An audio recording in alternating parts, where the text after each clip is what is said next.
Hello everyone, this is Leah from Dime Culture, and today we are going to be discussing how to survive Inktober this coming October. And it's just a couple of weeks away, so yeah, let's first discuss though what Inktober is. So Inktober was something created by an artist named Jack Parker back in 2009. I'm trying to remember, 2009. And he wanted to challenge himself as an artist to work with his inking and his lining, I believe.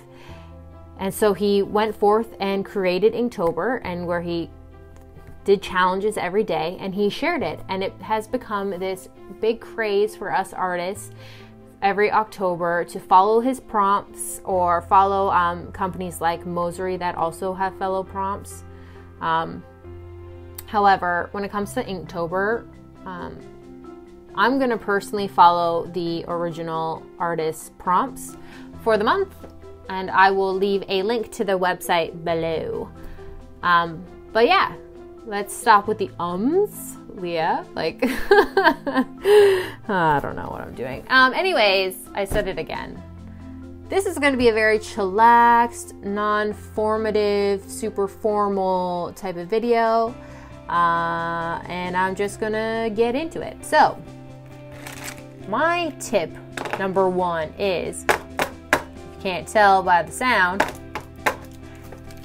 the materials that you're using. Okay, so tip one is limit your materials. We as artists have tendencies to hoard / collect materials, and when you're doing a daily art challenge, having access to all that stuff might not actually be ideal. I know it's not for me. It actually adds a level of stress and pressure to it.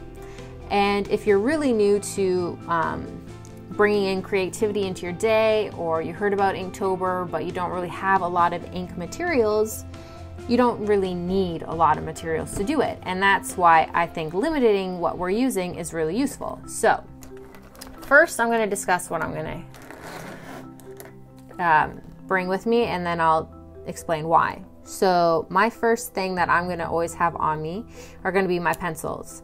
As you know from previous videos, I really like using colored pencils. These are my Coal Erase, and I have one mechanical. My reasoning for using pencils is I like to know kind of a rough idea as to where I'm going to put my stuff. Currently, I'm working on my composition, so how I'm framing my work, and by first mapping out maybe just with some shapes or general like gridding, that will help me along the route, and I'm hoping that Inktober will definitely push me even further to work on it every day. Next, I'm going to be using my Micron pens. My reason for using these ones are because I like the different widths I have with them. So I get my 005, my 03, and my 08. Each one is a different thickness. Okay. So yeah, I just like having these. And I also currently own them already. If you don't already have pens like this that are archival type ink, that's okay. You actually don't need fancy pens to do Inktober. You can use a gel pen.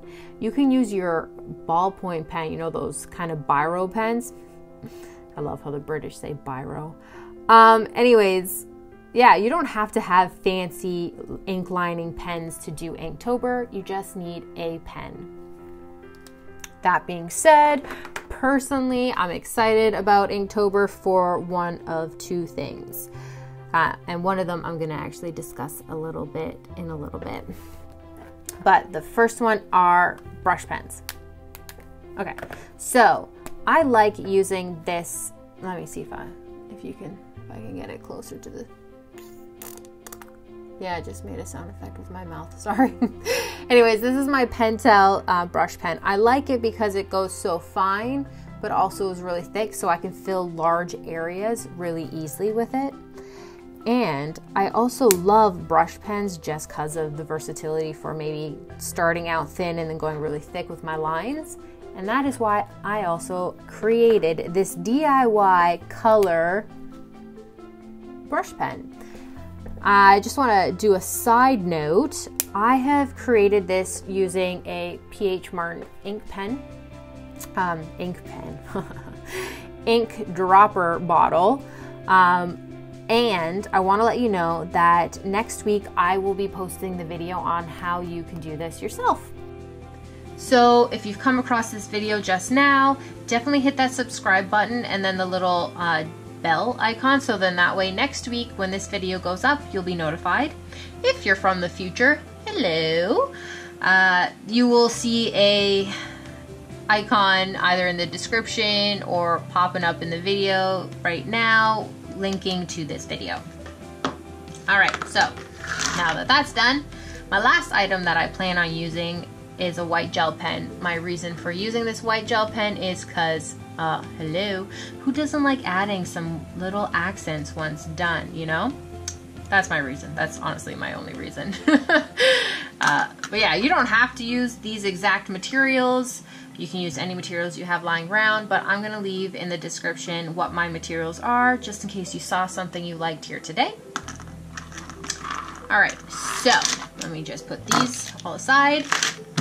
Tip number 2 is your sketchbook. Sorry that my thing keeps going a little different. I keep cutting out from my recording. I'm trying to do this more smoothly, more organically, as you know. So if it does like sort of not gel at some point, it's because my camera stopped recording. Anyways, back to tip number 2. Why am I saying use one sketchbook?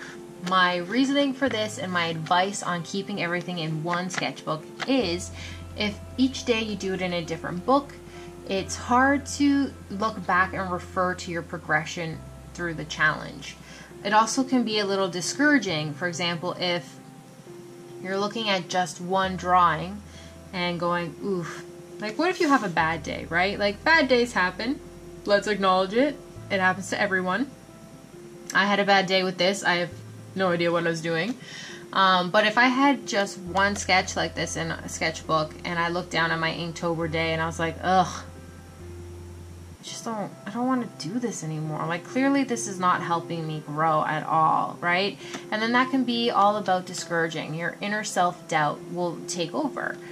But if you keep it all in the same sketchbook, you're able to go back to the days where you look back and you're like, you know what? I did that right. I really liked this. So for tomorrow's prompt, I'm going to include this aspect in that day's prompt. Also, I really like keeping everything together because of tip number 3, portability. So, how to survive Inktober has a lot to do with timing and having the time to do something. Well, if you make sure that the materials and things that you're using are portable, you're able to actually take on every day's challenge. So, I myself am making sure that I have a limited supply of materials. They're all going to fit in my pencil case right here, so that way when I'm at school, I have all the materials I need with me, as well as on the days that I'm at work, I'll be able to fit everything in my purse. You don't have to use such small amount of materials or such a small sketchbook. I just prefer to do it this way right now, mostly because this doesn't take up much space inside a backpack, nor does it take up much space in a purse. That way, when I am on break, I can go to the prompt list on the website and then open up my sketchbook and start working. Tip number 4 is relating to this drawing right here, and that is test your materials. Okay, so you're taking on an art challenge. You've selected all the materials that you want to use, like your sketchbook, and you have a bunch of inks, like these. And you're thinking, all right, so what colors do I want to use? Or maybe you want to use all of them. Whatever it is, I recommend testing each one out on the paper you're going to be using, because colors look differently on different materials. My sketchbook here is kind of like an ivory kind of color. Like it's not white. It's not super dark either. Ivory creamy, I don't know. We're just gonna go with that description. So the colors come out different on here. And they also, I was originally thinking I was going to every day come home and maybe add accents onto my drawings that I had done at school with different colors. So I wanted to know how those inks blended together and how they looked. However, after testing them all out and swatching it, I did a test flower and I looked at how the colors really did work in action, and I was like, I'm not really feeling it. And that's how it led me to creating my one brush pen with this. So then that way I could do color accents on the go as I'm creating. Yeah, so tip 4, test out your stuff. Tip number 5, and this one here, guys, is something that even I struggle with. I've struggled with it in the past when doing daily challenges, and that is to just keep going. So, you know, we all have days where we look at what we created and maybe we're not happy with it, and that's discouraging for us to go on to do the next day. My tip for that is see that you've looked at, like, see what you've done, know that you've created something, you know? Take pride in the fact that you did find that time to express what you were trying to express. Even if you weren't able to dedicate the amount of time that you wish you could, that's okay. Because maybe that drawing, that idea that came out is perfect for another day. And this refers back to my 5-minute sketch theory in life as artists, to always have 5 minutes, sketch on our ideas, and then move on type thing. I'll leave a link to that somewhere if you're interested in why I think 5-minute sketches are great. But yeah, moving on from maybe being discouraged to maybe not having the time, which is another factor about surviving Inktober, is timing. You know, our lives are busy and sometimes we don't always have time. That's pretty much it. I'm just trying to say we don't all have time in our day. Like, I hate that saying that says even Beyonce has 24 hours in a day, because guess what?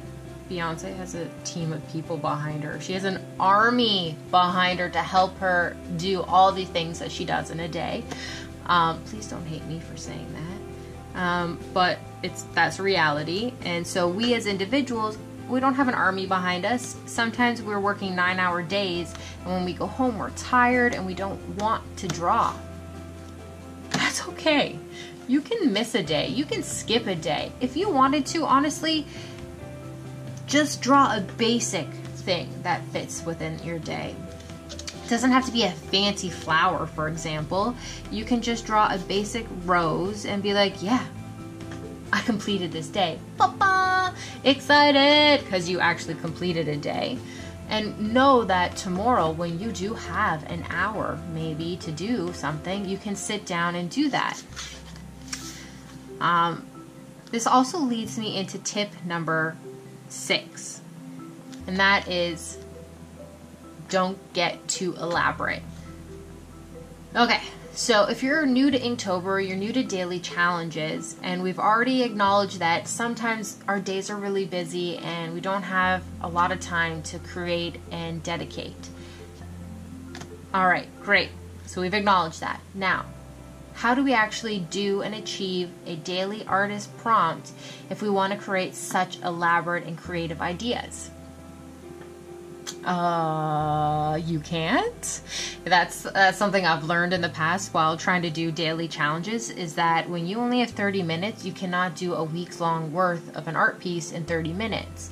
So you have already chosen out your limited amount of materials that you're going to use. Now let's think of the idea and the prompt. If that prompt was, I don't know, maybe tropical and you're thinking, okay, so what's something tropical? You know what I really like about tropics are the big leaved plants. Okay, you have 30 minutes. What are we going to draw? Big, abstract, leafy plants. And what do we think about the tropics?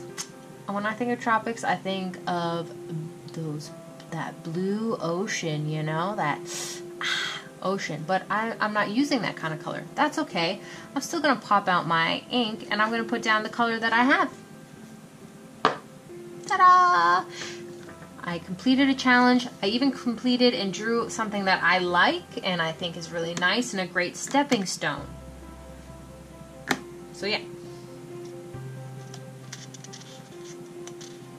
And my last tidbit of advice, it's not really a tip, there's no number to go with it, but that tidbit is, it's okay to miss a day. Honestly, I'm serious. It is okay to miss a day. I know for myself, you know, I have some days during the week that are super hectic. I come home and I'm just like, my class ended at 8 p.m. and I'm like, do you know what I want to do?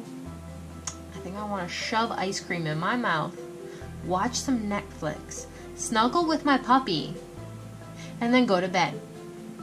That's what I'm going to do. Sometimes we just need to chillax and not add some extra pressure, because creating images every single day does add a level of pressure to our day, and I really want Inktober for myself, and I think Inktober for all of you can be something that is a calming activity. It's about growing, expanding, and chillaxing, but not every day needs to be an art chillaxing day. And if you feel that you can't complete something that day, it's okay. Do not be discouraged. The goal is just to get to the end of the month and say that you completed it. It doesn't mean that you had to complete it every single day, but you still stuck with it and you got to October 31st. You made that last one and you're like, yes, I learned from this month, and next month when I do it again, I'm going to now implement some new of my own tips and tricks into surviving. Alright guys, so we are at the end of this video. I'm really hoping you enjoyed this video. If you do have any comments or questions, heck, if you've even watched another How to Survive Inktober video and you found those tips to be really useful, let me know, because I love watching other artists' videos and learning from other artists as well. So definitely leave that in the comment section below. And if you did like this video, which I hope you did, please give it a thumbs up. And if you haven't already, hit that subscribe button. Don't forget, next week I am going to be posting how to do your own DIY color brush pens. And yeah, that's it. Thank you so much for being a part of this video and for following me here at Dime Culture. And until next time, everyone, stay magical.